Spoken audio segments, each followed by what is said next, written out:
แม่เนี่ยครับน้อง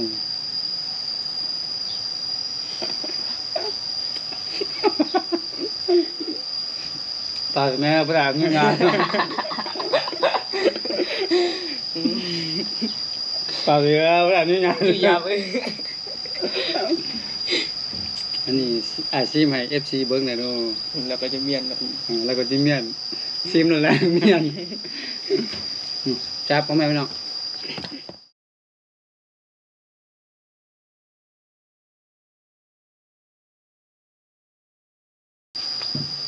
เอามาพบมาพ้อกันมื้อนี้พ่อแม่พี่น้องสบายดีเด้อ สบายดี เนาะกะมื้อนี้อยู่นํกันคือเก่าน้องซักกับน้องมันหยังตายไม่รู้ชื่อ น้องกรุด น้องกรุดเนาะพ่อแม่พี่น้องน้องเลิศก็คือมี FC ถามหาน้องเลื่อมมันไปส่งน้ำเนาะเพอตอนนี้บาวลีบ่ได้ไปส่งน้ำแล้วจ้างให้คนหนึงไปส่งตั้งฮักแล้วก็น้องเลื่อมก็คือไปยกน้ำช่วยเพิ่นนั่นก็เลยว่าบ่ได้เห็นเขากองน้ำกัน ตอนนี้ 7:58ยัง2นาทีจะฮอด 8:00 นก็พอดีที่มากินข้าวเช้าได้ยินซักกับเลิศว่าบ่อยากเทื่อสินะอยากอ่ะ ยากอะไร อยาก เมนูของเฮามื้อนี้อันนี้อ้อปลาแดกเนาะแล้วก็อันนี้มีหน่อไม้กับมีไส้กรอกแล้วก็มีหมากว่าหยัง มาแข่ง ฮะ มาแข่ง มักแข้งภาษาน้องว่ามัก ภาษาน้องอะไรนั่นซัดเองนี่คิด มักหยัง ลืมอ่ะ ภาษาน้องเนาะ ลำต้น ตายมัน ลำต้น ก็กล่าวเว้าเลย ลำต้นเถื่อปลาถึกเซยน้องนะ เปรังจัง บ่เว้าภาษาอันนั้นนี่ ลำต้น มันหยังน้องว่าเปรจัง เปรังจังกรอง เอาจังนี่มันขมได้มั้ยน่ะ จังกรองกรอง กล้อง อืม ปานใส่กรองนี่เนาะ จังกรอง แหน่เมนูของเฮาแล้วก็อันนี้แม่นแจ่วบองพ่อแม่พี่น้องแจ่วปลาแดกอันนี้ก็คือเป็นแจ่วที่ทางแม่น้อยเพิ่นอยู่ทางประเทศไทยเพิ่นส่งมาให้บาวลีชิมเนาะหลายกระปุกเติบเนาะก็แซ่บพ่อแม่พี่น้องอันนี้นี่พกพาสะดวกสบายบาวลีกินหมด2ฟองเนาะเวลาไปเวียกไปงานที่บ่อนอื่นบ่อนไกลเนาะแล้วก็นี่โอ้หอมเนาะหอม หอม หอมเลยเบิ่งไอซิมมันเนาะแซ่บบ่เนาะ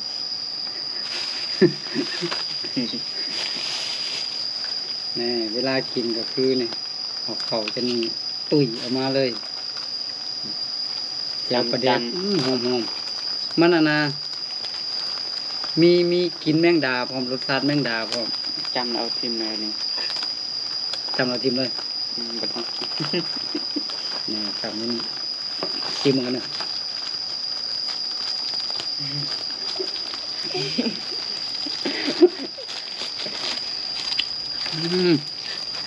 ก็น้อยอยู่กับลอง เอาจุแก้วว่าน้อง ในซักเบิ้งแม่เลยนี่กับน้อง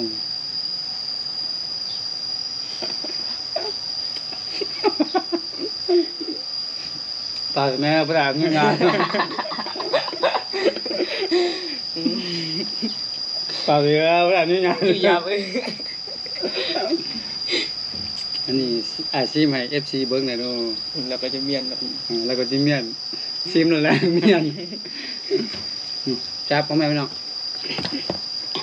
เจ้านี่พอพาสะดวกเวลาไปเวียกไปการใช้บ่รถไปแล้วก็เอาข้าวเหนียวไปจบอยากกินข้าววันไหนก็จำกินบ่นั้น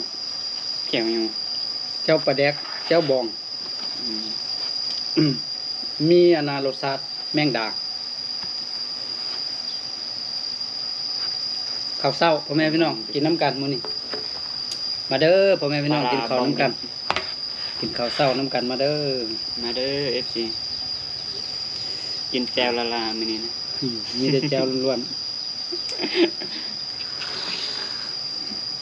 กิน นี่เดินมา โอ้ลืม แค่ แนะนำอันนี้แมันปลาส้มที่ปิ้งเรียบร้อย กินแล้วถึกใจเลย ตามด้วยมะเขือแบบนี้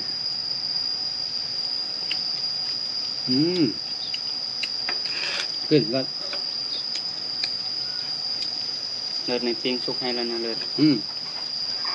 หูว่าเลิศบ่กินน่ะบ่กินดิบอาจปิ้งสุกมาให้แต่ไม่เฮาจะกินดิบบ่ได้เนาะส้มปลา น้องโมเมนต์พี่ดู แล้วคนกินดิบก็เป็นพีหมดเนาะ มันก็ไปใส่ดิบแทนเนาะเขาดองมันละ มันส้มแล้วนะ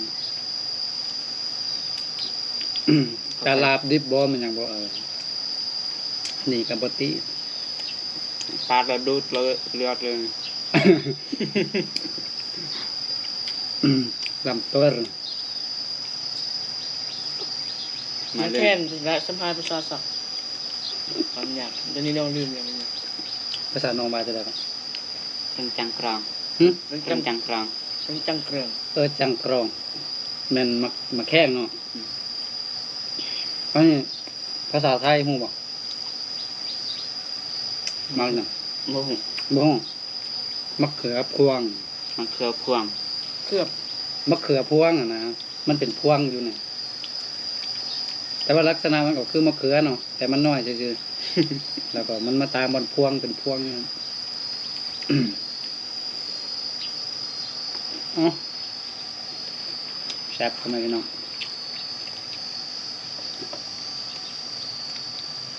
อันนี้อ้อปลาแดกกับแจวกับหนัง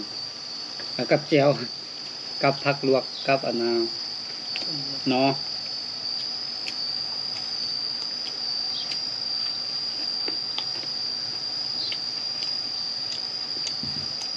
มากินมะเขือมะแข้งเนาะอันนี้มันหน้อไม่เหี้ยนะ เอาโมเมนต์เราไม่สั่ง หน้อไม่เหี้ยนะ เหี้ย หน้อไม่เหี้ยหูดิไม่เหี้ย โอ้ อันมันบางๆอะนะไม่ซอสมันจะหนากว่านั่นนึงแล้วเราไม่ซอสแซ่บเนาะบ่ฮู้อะ เราไม่สอดเราไม่สร้างอ่ะแม่ บ่ไม่สร้างต่างหาก ไม่สอดจังจังหัก ไม่ซอสนี่มันซ้ำกับอันน่ะไม่เหี้ยนี่แหละ แต่ว่ามันจะหนากว่าบ่ฮู้เลยหูดิ ฟังแปลเอาวะ ไม่เอา อ๋ออันนั้นจะน้องมันนอไล่นอไล่ บ่ต่างหากโนหลายต่างหากเด้ จังหัก ตังไกลกับนอไล่อันโอ้ โนหลายภาษาลาวดู นอซอส แจวนี่แซ่บแล้วเนาะหมดนี่ตะบวงมาเดียว ตะกี้ซักอดใจบ่ได้เลย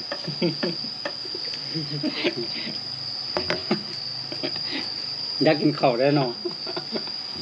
กันบุเสื่องมันสักลักขึ้นแหละ กินยัวเอง ใส่ก๊อกเนาะ ใส่กอกเลือดเนี่ยนี่ บอกว่าน่ะ เนาะเหี้ย นอไม่เฮีย อืม มันใส่กอกนะ จักเม็ดเนาะสีดมัน มันบ่อยากเมนแต่มันเมน มันเหม็นละ มันบ่อยากเมน แต่แซ่บนะของเหม็นมันแซ่บคือปลาแดกบอนแฮะ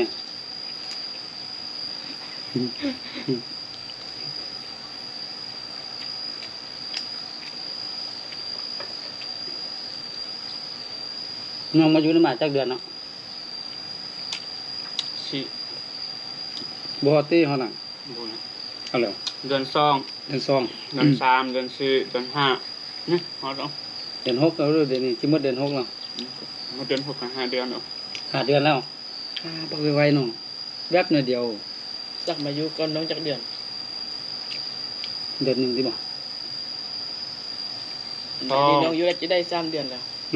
นะ เออ น่าจะป สา ระ ม มาณ สี่ห้าแม่น้าประมาณนั้นน่ะ มันสองเนาะตอนน้องมั่นวันที่18เนาะวันที่7ที่6 7เนาะ ไม่อยู่เฮ็ดเวียกได้5 เดือนเนาะได้เงินสักล้านเนาะ รวมๆมัน10 ปลายล้านนี่แหละ 10 ปลายล้าน เงินตัวจริงเดี๋ยวนี้มีเท่าไหร่ เงินตัวจริงเดี๋ยวนี้หมดละ หมดแล้วเอ้าคือว่าหมดไปเฮ็ดมันหยังหมด ซื้อรถ คือรถจักรติเออเพิ่นได้รถจักรคันหนึงแล้วพ่อแม่พี่น้องตอนนี้มอเตอร์ไซค์นี่จอดบ้านงามเด้แต่ว่าฮักเป็นอันน่ะรถจักรยี่ห้อของคนจีนก็มันยี่ห้อ Honda นะน้องซื้อเท่าไหร่ 7 ล้าน 7,500,000 โดย มาอยู่5 เดือนเนาะพอดีได้มอเตอร์ไซค์กันนี่ซื้อไปเฮ็ดหยังรถ กลับบ้านเนาะกลับบ้าน ได้ว่าแล้วซื้อไปจูงอะ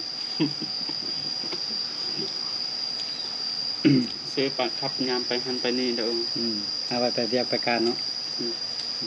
บ่มีเรื่องย่าง เรียกกระติดกับอันนี้ล่ะ บ่ได้ไปทางใดเนาะเนี่ยอยู่นี่กินอยู่นี่นอนอยู่นี่เฮ็ดเวียกอยู่นี่ มีแต่มีเวียกบอนไก่เนาะ อ่า ขึ้นไป พอเจียวนี่หมดเลยนี่เลิกมาอยู่3 เดือน จุดเด่นนี่ก็จะฮอดเตะ จบเดือนนี้ฮอด3 เดือนได้เงินจักกีบจักบาท ก็ได้ ว่าเอ้าเงินไปทางไหนหมดอ้ายให้แล้วเนาะ จ่ายหมด จ่ายหมดจ่ายมันหยัง ซื้อเครื่อง ซื้อเครื่องนุ่ง ให้เอื้อย500,000 ของน้องคันน้องก็บ่ซื้อเครื่องแล้วก็จะนี่นะก็ยังยัง น้องไปซื้อเครื่องแน่เนาะแล้วได้รถจักรเนาะก็คือน้องซักน้องเลิศน่ะมาอยู่นำเฮาน่ะก็คือการกินกันอยู่ก็คือเฮาเลี้ยงหมดมันน่ะซัก งาน เขาเลี้ยงหมดเพราะว่าจะเป็นข้าวอันครบอันกินนะ ถ้าผู้ใดที่ว่าประหยัดเงินได้ก็ที่ว่ามีเงินเก็บนั่นน่ะเพราะว่าบ่ได้จ่ายได้ซื้ออยู่ซื้อกินบ่ได้ซื้อแล้วมีแต่ซื้อสบู่เนาะแฟบมาหยังจะนี่แล้วก็เครื่องใช้ของซอย บัตรเติมเงิน ประมาณนี้เนาะค่อยเป็นค่อยไปอดเอาอดทนเอาประหยัด ถ้าบ่ประหยัดก็บ่มีเงินจักเทื่อแล้วเนาะพ่อแม่พี่น้องเลิกกันไปๆมาๆเด้อตอนทมิตมาทมิตแล้วก็กลับเนาะแล้วก็อยู่พุ่นแล้วก็ มันบ่ได้เงินย้อนแบบนี้หั่นน่ะแบบไปๆมาๆถ้าว่าตั้งใจอยู่เฮ็ดแบบบ่ไปบ่มานี่ได้แล้วเงินมีเงินเก็บแล้วบ่หลายก็น้อยนะเพราะว่าเอาเฮ็ดเวียกเด้ แทงมันบ่หลายก็ พอมีเงินเก็บหน่อยนึงก็ดีถามคำถามหนึ่งสมมติว่าอายบ่เฮ็ดโรงงานน้ำดื่มนี่พี่น้องสิเฮ็ดหยังเนาะตอนนี้เนาะ น้องสองคนนี่ ถ้าอายบ่มีโรงงานน้ำดื่มอ่ะนะ สักตอบก่อน ฮะ ให้สักตอบก่อน น้องแทนน้องว่าสิออกไปช่วยแม่เฮ็ดให้แล้วก็ให้แล้วก็ บ่อายถามเข้าหมายก็คือว่าอายบ่เคยมีโรงงานน้ำดื่มเลยนะแบบตอนนั้นน่ะพี่น้องอยู่ไสเฮ็ดมาหยังอ่ะนะ ตอนอายยังบ่เฮ็ดแม่ แม่น น้องแทนน้องไปบวช ๆว่าเรากลับมาแล้วเฮ็ดหยัง กลับมาออกมานี่ก็ทางให้ ทางให้เฮ็ดให้เนาะ ทางให้แล้วก็ว่าไปจ้างแล้วเรียกหมดแล้วกลับบ้าน จ้างอยู่ไส จ้างน้อยทราย ไม่ใช่เฮ็ดมาหยัง ให้ชวนมักแต่ง สวนมะแตงบ่แม่นสวนมะทั่ว บ่แม่น บ่แม่น ชวนมักทั่วก็มีชวนมักแต่งก็มี ถ้าว่าเวียกแล้วก็กลับมาเนาะกลับมาเฮ็ดให้ แม่น อ่าก ลับมาแล้วก็ แม่เลี้ยงอยู่นี่โทรมาบอกว่าไอรีขาดพนักงาน อ่า ก็เลยมาว่าอยากอยู่นํ เป็นอะไรมาอยู่น้ำอาย5 เดือน ความรู้สึก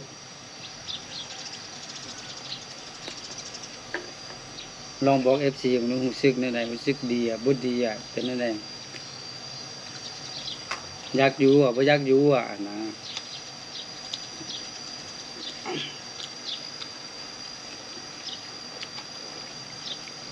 ถ้าบ่อยากอยู่อ้ายก็จะให้เก็บเครื่องกลับเดี๋ยวนี้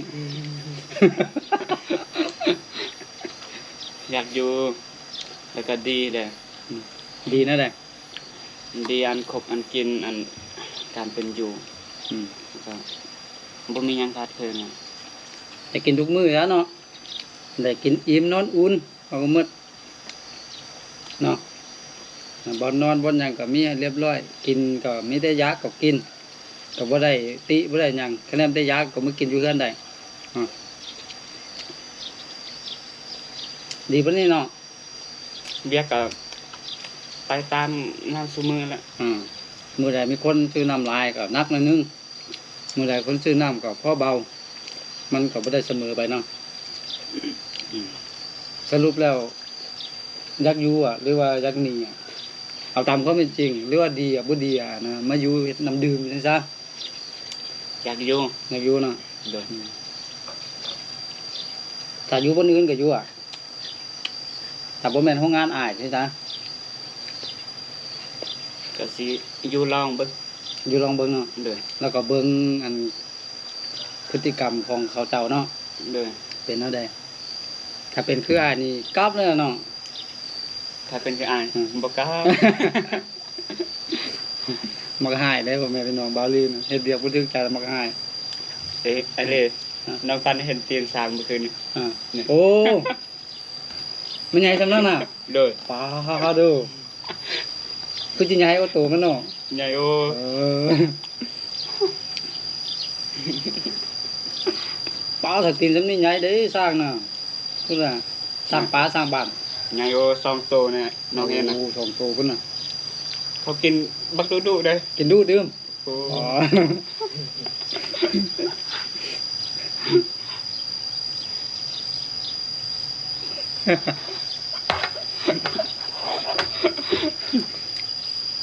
ตีนสร้างใหญ่จังได๋ก็บ่จกมาจักเทื่อ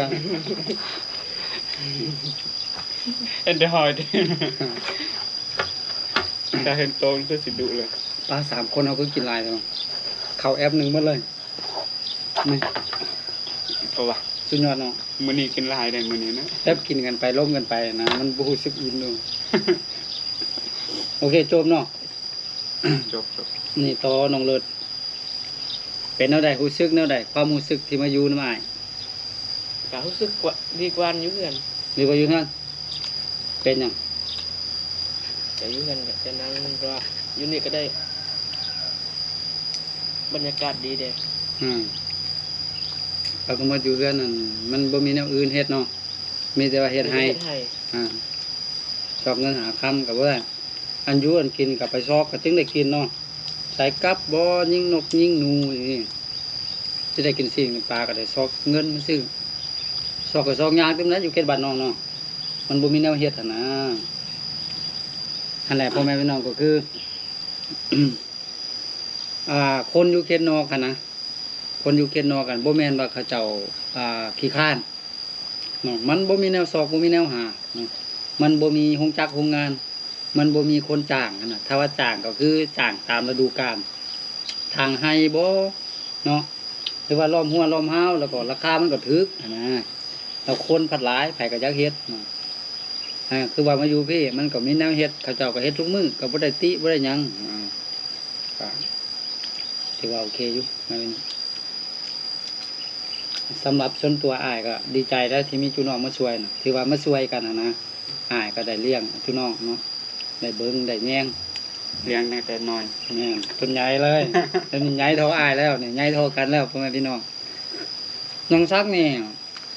ตอนบาวลีไปเห็นนี่อายุประมาณ10 ปีบ่ซักบ่ว่าล่ะ 10 ปี9ปี10 ปีนั่นล่ะ เนาะยังน้อยๆเนาะเลือดแดงห้ายเลือดแดงน้อย นะอยู่นํกันเนาะบาวลีก็คอยไปช่วยเหลือตลอดมาเนี่ยแล้วก็ จนมีโรงงานน้ำดื่มก็ได้เอามาอยู่นำFC ก็ดีใจแล้ว FC เบิ่งคลิปเฮาก็เห็น2คนพี่น้องอยู่นำอ้ายแล้วก็ใหญ่แล้วน่ะเพิ่นก็ดีใจเพิ่นว่าดีแล้ว ก็ขอบใจเนาะ FC ที่คอยซัพพอร์ตอยู่น้อง ด้วย มาตลอด แล้วก็ไอรีเด้ ด้วยบางคนหมดก็คือ 2คนพี่น้องนี่มี FC หลายมีพอฮักแม่แพงหลายแหละเพิ่นก็เบิ่งอยู่ ถ้ามื้อใดเฮาบ่มีเวียกเฮ็ดงานทำแบบว่าเฮาสู้สุดใจอะนะแบบเฮาอยากเฮ็ดเวียกแล้วมันบ่มีอะนะเพิ่นก็สิช่วยสิเบิ่งสิแยงแหละแต่ถ้าว่างอมืองอตีนอยู่นอนเวียนก็เขาก็บ่ช่วยแล้วเพราะว่าเพิ่นก็ฮู้เด้ทุกคนมันต้องสู้ชีวิตสิมานั่งอยู่นอนกินมันก็เป็นไปบ่ได้ อันนี้เพิ่นแห้งเข้าใจดีผู้ใหญ่ใจบุญเพราะว่าก่อนเพิ่นสิมีเพิ่นก็ได้สู้มาเนาะก็นี่แหละฝากฟังให้พวกน้องอันอดทนเวียกมันหยังก็อย่าอดทนเฮ็ดไป โดย แล้วก็สลัดหูเฮ็ดเวียกอันไหนสมควรเฮ็ดสมควรไปก็ไป คืออ้ายบอกสวรรค์จุน้องนั่นแหละบางครั้งอ้ายให้ก็อยากให้จุน้องฮู้เวียกฮู้การ โดย ให้ได้บ่แม่นพี่น้องบาวดีน่ะบางครั้งบางคราวเนาะเฮ็ดบ่ถึกใจก็บ่ฮู้เวียกกันน่ะบาวดีก็ให้ก็เพื่อให้อยากให้น้องสองคนนั้นฮู้เวียกกันน่ะเนาะดูมัน เพราะว่าตอนอ้ายยังน้อยหั่นน่ะอ้ายเคยไปเฮ็ดเวียกนำพ่อของอ้ายเฮ็ดนานี่น่ะถึงให้ตลอดย้อนบ่ฮู้นั่นแหละนะจนฮู้เวียกนี่จึงเอาแบบนี้มาศึกษาให้จุน้องแต่ว่าอ้ายก็บ่ให้ตลอดยามเฮ็ดถึกก็ให้ก็บ่แม่นเฮ็ดถึกก็โอเคดีเลยกูดนั่นนะเฮ็ดผิดอ้ายก็ให้อ้ายก็เว้าเนาะตามความเป็นจริงพ่อแม่พี่น้องแต่ว่าครั้งที่หนึ่งที่น้องๆบ่ฮู้น่ะก็บ่ให้แต่บอกประมาณ 2-3 เทื่อนี่เอาละอยากให้ฮู้เวียกเนาะบ่แม่นแนวอื่นโอเคโอ้โธเว้ามายาวเติบกินข้าวก็จนอิ่มสำหรับคลิปนี้3คนเราก็จะได้ขอตัวลาไปก่อนเนาะกินข้าวก็อิ่มแล้วขอขอบคุณกับใจทุกท่านที่เข้ามาให้กำลังใจทั้ง3คนไอ้น้องเฮามื้อหน้าเดี๋ยวจะพาน้องๆไปเฮ็ดโปรเจกต์นํกันพ่อแม่พี่น้องไปช่วยเหลือผู้ทุกข์ยากนี่แหละเนาะสำหรับคลิปนี้ก็ขอให้ทุกท่านที่เข้ามาติดตามรับชมอยู่ดีมีแรงอยู่ดีมีสุขเนาะร่ำรวยสุขภาพร่ำรวยเงินทองเฮ็ดสิ่งใดกระทำสิ่งใดอยู่ในณตอนนี้ก็ขอให้ประสบผลสำเร็จทุกประการเนาะนอนหลับก็ขอให้ได้เงินหมื่นนอนตื่นก็ขอให้ได้เงินแสนแบนมือก็ขอให้ได้เงินล้านเนาะสาธุ สาธุ โอเคแล้วพบกันไหมสำหรับคลิปนี้สบายดี สบายดี